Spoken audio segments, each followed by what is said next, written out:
பிரமி பூட்டக்கூடிய ஒரு 1000 crore 500 crore இந்த மாதிரியான ஒரு பாக்ஸ் ஆஃபீஸ் நம்பர்ஸ் இருக்குல்ல, இதை மீட் அவுட் பண்ண முடியாதுங்கிற ஒரு அதெல்லாம் உண்மை பொய் இல்லைங்க.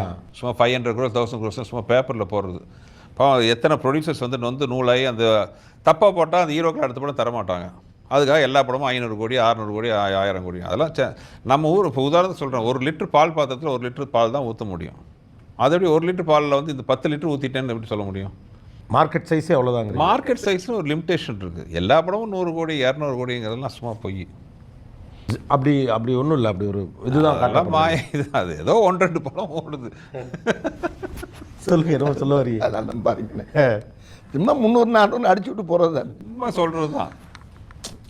அதெல்லாம் அந்தளவுக்கு அங்கே புரண்டுக்கிட்டு கிடக்கு. அதெல்லாம் சும்மா அது எதுக்கோ சொல்கிறாங்க. என்ன அது எதுக்கு? ஏதோ ஒரு கணக்கு வழக்கு போகும். அது ஏதோ ஒரு வார்த்தை சொல்கிறது. புரியுது என்ன சொல்கிறீங்கன்னு. என்ன அது நீங்கள் சொல்கிறது புரியுது. ஏதோ ஒரு கணக்கு வழக்குக்கு தேவைப்படுதுங்கிறதுக்காக கூட இருக்கலாம். பட் உங்களுக்கு வந்து அந்த நம்பர் கேம்லாம் பெருசாக நம்பிக்கை எனக்கு அதெல்லாம் சார். படம் நம்ம ஒரு படம் பண்ணுறோம், அந்த படம் நல்லபடியாக ஆடியன்ஸை ரீச் ஆகணும், அவங்களுக்கு பிடிச்சதா அது போதும். மற்றபடி சும்மா நம்பர் சொன்னேன், முதல் வாரத்தில் 100 கோடி தாண்டிட்டோம் 200 கோடி தாண்டிட்டோம், இந்த படம் 500 கோடி கலெக்ஷன், அதெல்லாம் வந்து அம்பக். அந்த பாடி லாங்குவேஜ் பாருங்க. அவர் சொல்லலை, நான் சொல்கிறேன். அதான் இல்லை நீ சொல்கிறது ஆமதிக்கிறேன், வேற ஒன்றும் இல்லை.